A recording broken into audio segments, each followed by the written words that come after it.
Bienvenidos a Terror Abismal, donde cada historia es un descenso directo a lo más oscuro del miedo. Esta noche no vas a dormir tranquilo, porque lo que estás a punto de escuchar no son simples cuentos, son relatos vividos, reales o inspirados en testimonios aterradores. Te presentaré 4 historias inquietantes, donde lo sobrenatural se esconde tras paredes, puertas cerradas y susurros en la oscuridad. En la casa de los susurros, un hombre se muda a una antigua casa colombiana, sin saber que a las 3:17 de la mañana, alguien lo observa desde la oscuridad. El cuarto cerrado te lleva a Ecuador, donde un joven descubre que hay habitaciones que deben permanecer selladas, aunque algo dentro clame por salir. En la habitación del segundo piso, una escritora guatemalteca escucha su nombre desde la chimenea, y no está sola. Y en la voz en la chimenea, una mujer enfrenta un secreto quemado vivo por el odio de un pueblo. ¿Estás listo para mirar dentro de lo prohibido? Suscríbete y quédate, porque el terror ya comenzó. La casa de los susurros. Desde que tengo memoria, siempre he sido escéptico con lo paranormal. Me llamo Julián Ortega, tengo 34 años y trabajo como técnico en sistemas. Nunca creí en fantasmas, demonios ni en nada que no pudiera explicarse con lógica, hasta que viví lo que estoy a punto de contarles.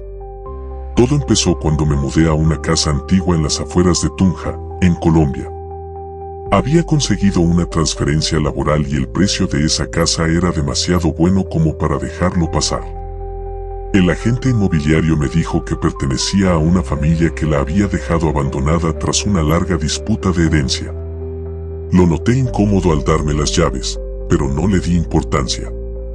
Era una casona de principios del siglo XX, con paredes gruesas de adobe, techos altos, un patio central con un aljibe cubierto y un aire frío que nunca se iba, incluso al mediodía. La primera noche fue tranquila. Pero desde la segunda, algo cambió. Escuché por primera vez los susurros. No eran voces claras, eran como murmullos detrás de las paredes, como si alguien hablara del otro lado, apenas audible. Pensé que eran las tuberías, el viento, cualquier cosa menos lo que realmente era. Me dije que eran tonterías, pero los sonidos seguían. Y se hacían más intensos justo a las 3:17 de la mañana. Exactamente a esa hora, cada noche.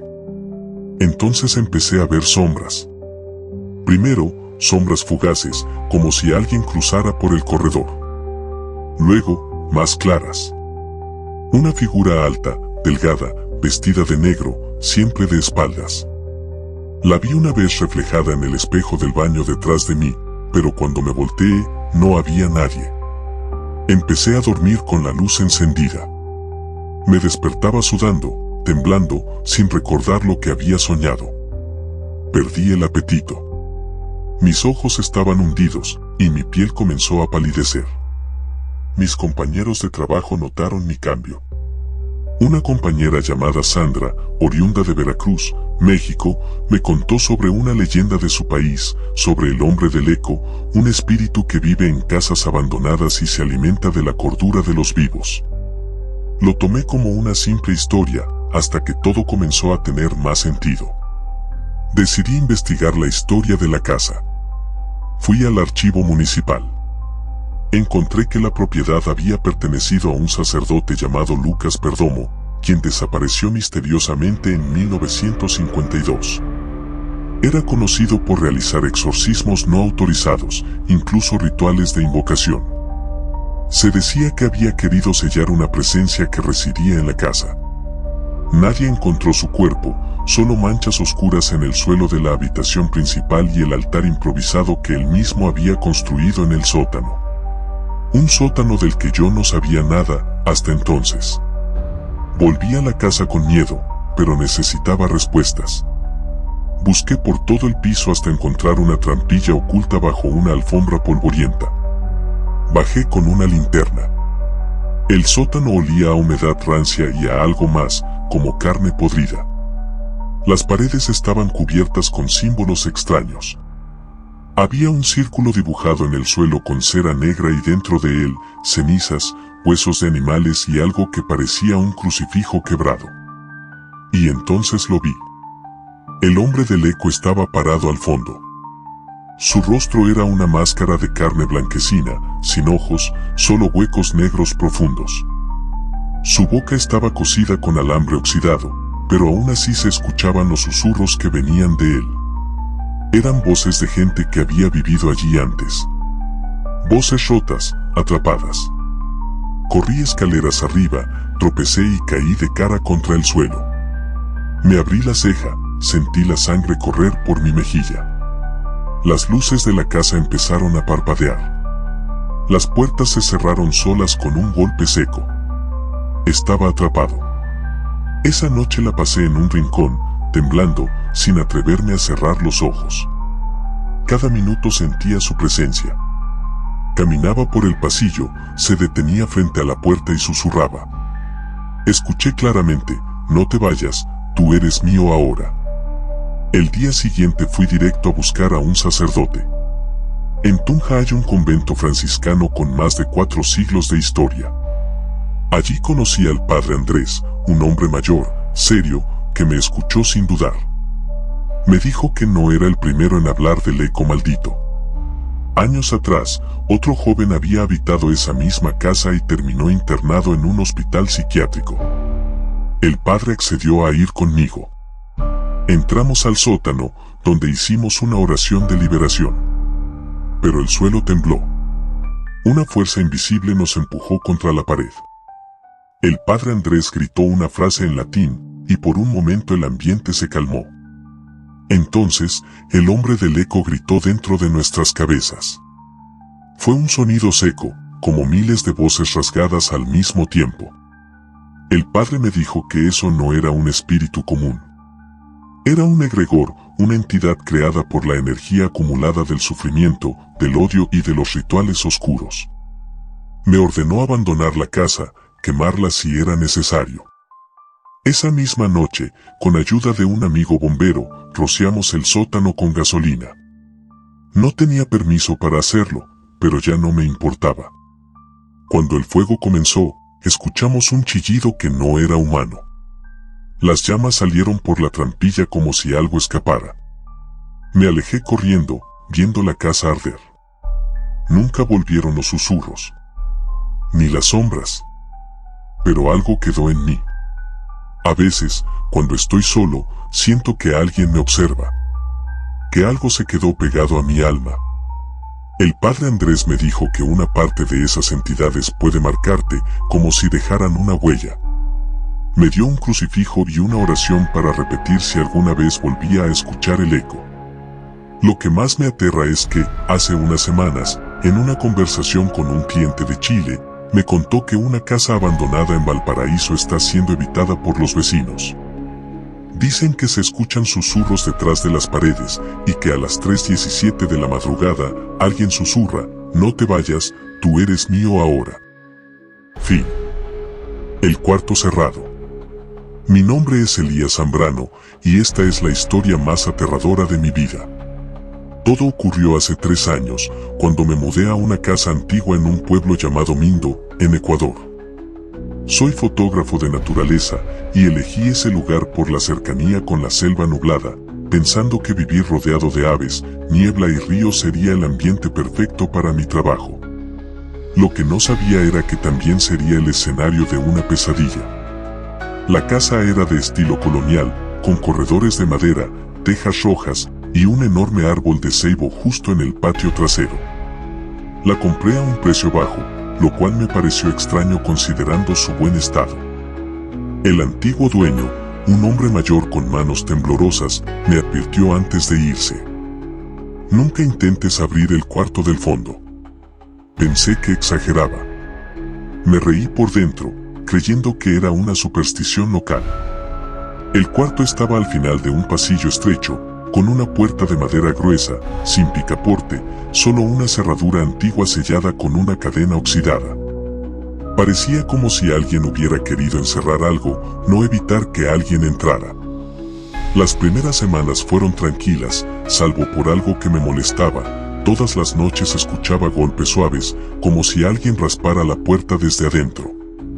Pensé que era un animal atrapado o ratas. Intenté ignorarlo, pero el ruido era constante, siempre entre las 2 y 3 de la mañana. También empecé a notar cambios extraños en la temperatura. Esa parte de la casa era helada, incluso cuando hacía calor afuera. El ambiente se sentía denso, pesado, como si el aire costara respirar. Una noche, mientras revelaba unas fotos, escuché un crujido fuerte. Fui al pasillo con una linterna. La cadena de la puerta estaba rota, tirada en el suelo. La puerta entreabierta dejaba ver una oscuridad total, como si del otro lado no existiera la luz. Sentí un frío intenso y un escalofrío que me paralizó. Cerré la puerta de golpe y empujé un mueble frente a ella. Algo me decía que no debía mirar dentro. No todavía. Días después empecé a tener pesadillas. Soñaba con una mujer de cabello largo y mojado, con la piel gris, arrastrándose por el suelo de madera. Lloraba mientras susurraba una palabra incomprensible, Yaruñay. Me despertaba con el corazón latiendo a mí, empapado en sudor. Lo más aterrador era que el sueño se repetía con más detalles cada noche. Mi curiosidad me llevó al archivo municipal del pueblo. Allí descubrí la historia de la casa. Había pertenecido a una mujer llamada Leticia Yaruñay, una partera que vivió allí en los años 40. Decían que era bruja. Había sido acusada de provocar la muerte de varios recién nacidos con sus rituales. La gente del pueblo la quemó viva, dentro de ese cuarto.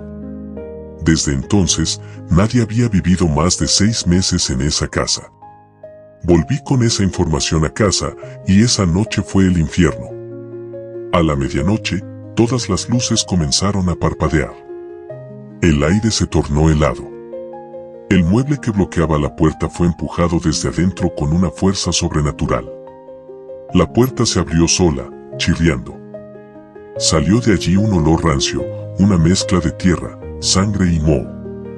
Vi una figura de mujer parada en el umbral, con la cabeza agachada. Su cabello goteaba, como si acabara de salir del río.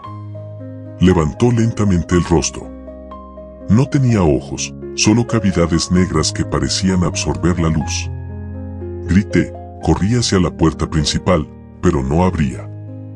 Intenté romper una ventana, pero el cristal no cedía, como si estuviera sellado. La mujer avanzaba lentamente por el pasillo, y a cada paso que daba, las paredes se agrietaban, los cuadros caían y las luces explotaban. Me encerré en la habitación más cercana.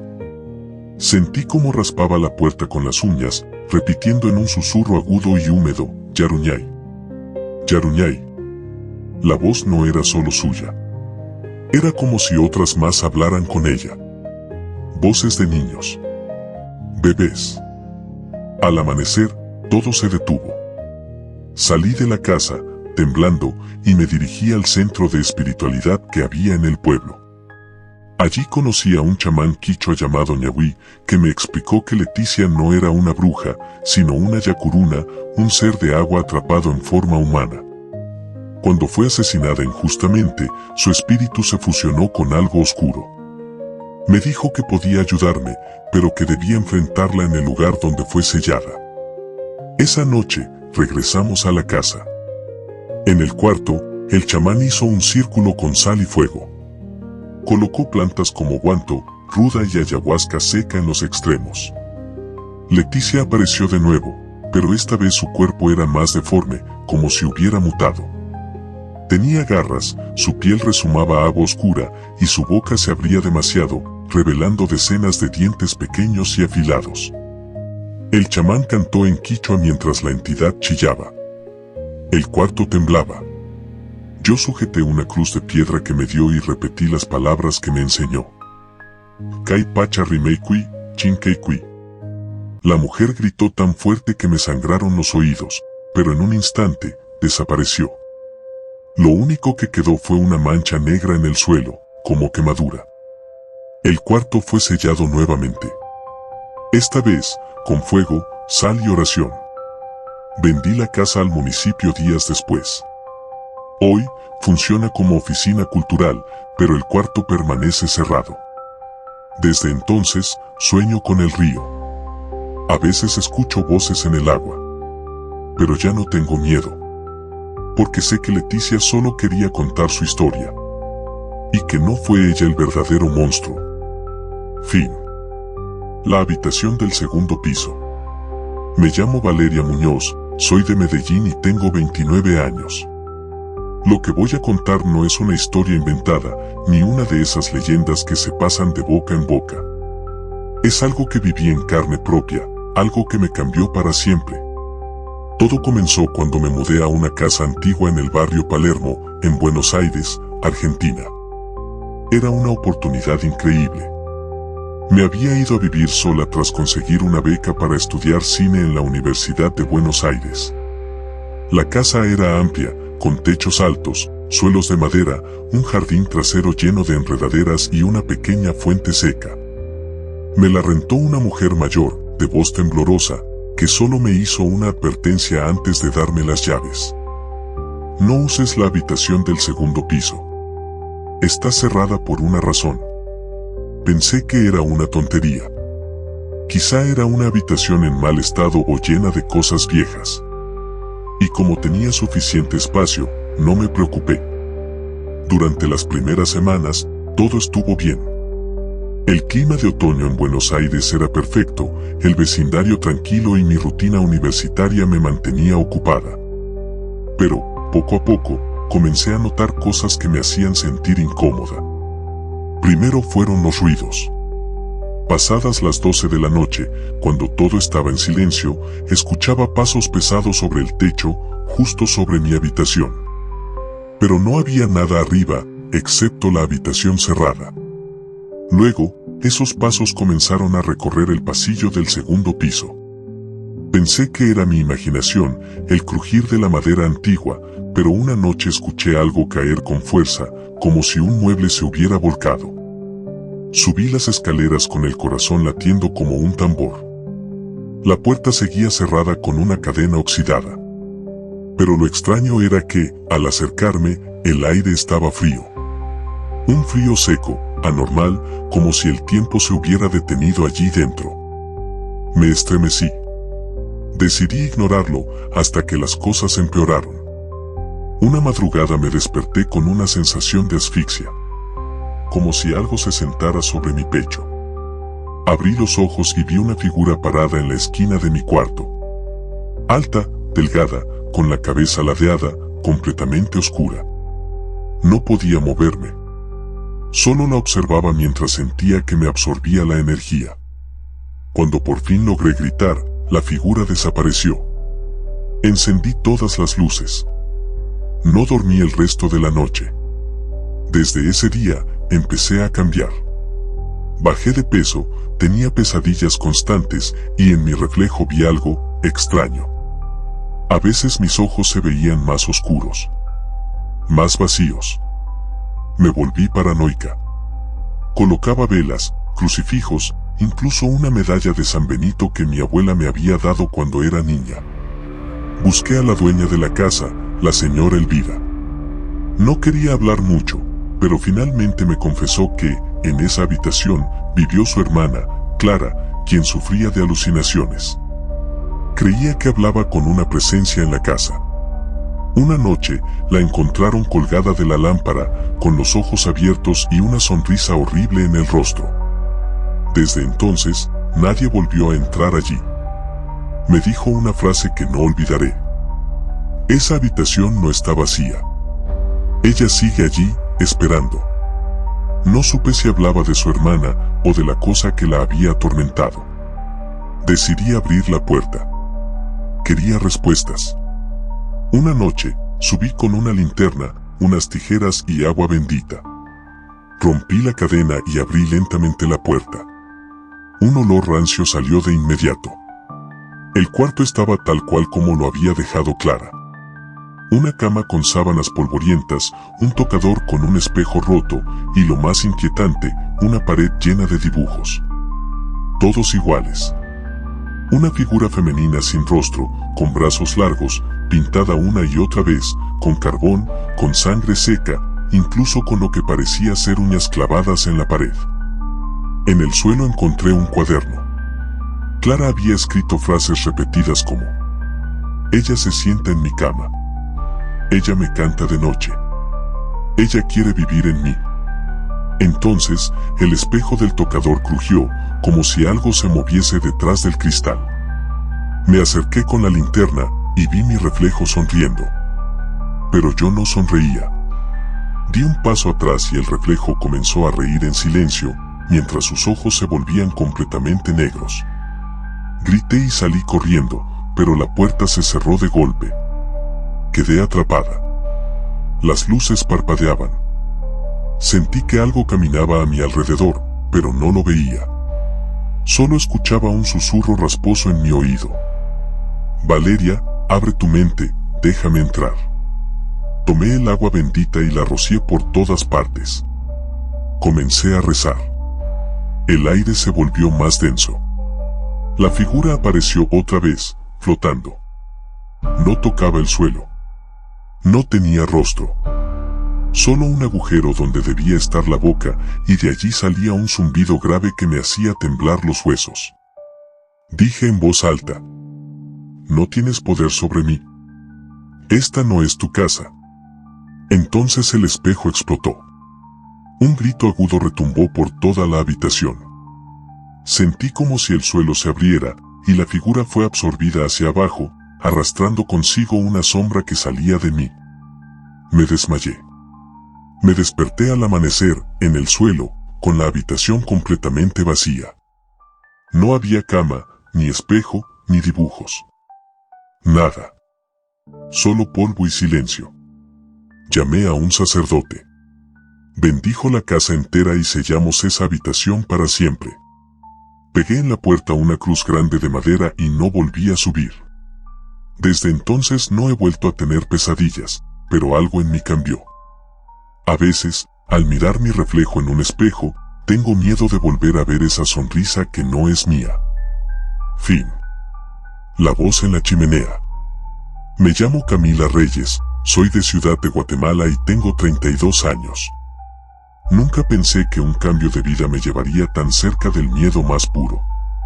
Lo que viví en esa casa aún me persigue, y por más que intento olvidarlo, hay noches en las que la escucho de nuevo, su voz. En 2022 me mudé a una casa rural en el sur de España, en un pequeño pueblo llamado Órgiva, en las Alpujarras Granadinas. Había renunciado a mi trabajo como periodista y buscaba tranquilidad para escribir mi primer libro. Una amiga que vive en Málaga me ayudó a encontrar esa casa por internet. Era una construcción de piedra del siglo XIX, con vigas de madera expuestas, una chimenea central y un terreno con olivos centenarios. Todo parecía perfecto, demasiado perfecto. La compré por un precio bajísimo. Cuando firmé los papeles, el notario me preguntó con una sonrisa tensa: ¿estás segura de que quiere vivir allí, sola? No entendía a qué se refería.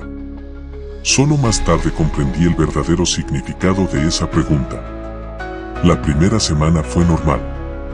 Me levantaba temprano, escribía hasta el atardecer y luego me sentaba frente a la chimenea con una copa de vino.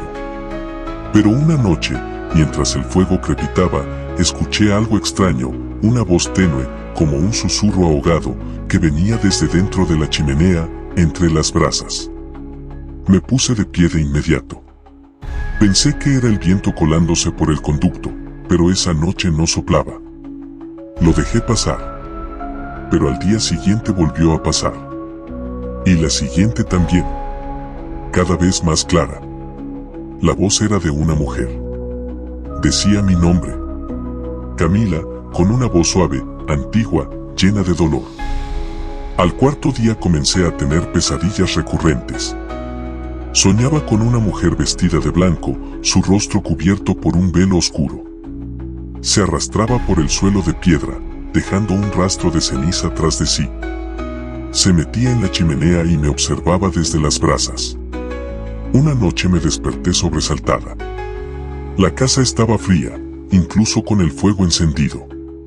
Bajé a la sala y vi huellas de ceniza que salían de la chimenea y se dirigían hacia la cocina. Nadie más vivía conmigo. Empecé a investigar. Fui al ayuntamiento del pueblo y hablé con una empleada mayor, doña Matilde, quien al escuchar la dirección de la casa me miró con horror. Me dijo que en 1937, durante la Guerra Civil Española, una mujer llamada Dolores Martín fue acusada de traición por ayudar a soldados heridos de ambos bandos. La gente del pueblo la consideraba una bruja.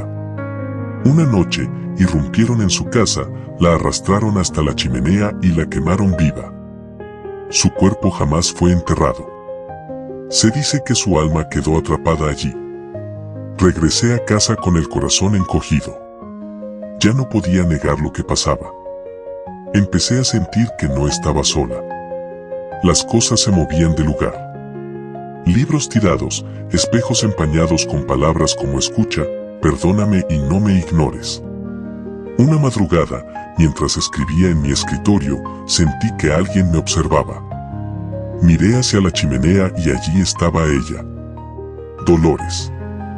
Vestía harapos quemados, su piel estaba cubierta de ceniza y cicatrices, y sus ojos eran dos carbones encendidos. Me paralicé. No podía respirar. Ella no hablaba con la boca, hablaba con la mente. Me dijo: escúchame, no quiero lastimarte, quiero justicia. Esa noche no dormí. Encendí todas las luces, puse música, recé, grité. Nadie vino. El pueblo quedaba lejos, y en ese momento, el mundo exterior parecía haber desaparecido. Yo estaba atrapada con ella. El día siguiente lo dediqué a buscar más información. Leí en un viejo diario local que después de la muerte de Dolores, los testigos del linchamiento comenzaron a morir uno por uno, todos quemados en circunstancias inexplicables. Algunos en incendios domésticos, otros en sus vehículos. El último fue el hijo del alcalde de la época. Desde entonces, la casa quedó vacía por décadas. Volví a casa sabiendo que no podía escapar. Esa noche preparé un círculo de sal, puse una vela blanca frente a la chimenea y dije en voz alta: Dolores, si estás aquí, dime qué necesitas. La chimenea se encendió sola. En las llamas vi su rostro. Estaba llorando. Me mostró imágenes, la noche de su muerte, la gente que la traicionó, su grito ahogado, y luego, un pozo. Un pozo oculto bajo la casa. Seguí la visión. En el cobertizo del patio trasero encontré una trampa de piedra. Removí la tapa con esfuerzo y allí estaba, el pozo, cubierto de ramas secas. Bajé con una linterna, temblando. Al fondo, encontré huesos, restos de ropa y un viejo medallón de plata con las iniciales de M. Llamé a las autoridades locales. Vinieron arqueólogos, antropólogos, incluso historiadores. Confirmaron que esos restos coincidían con una mujer de los años 30. La noticia apareció en medios nacionales. Finalmente, Dolores tuvo nombre, historia y dignidad. Desde entonces, la chimenea no volvió a hablar. La casa se llenó de paz.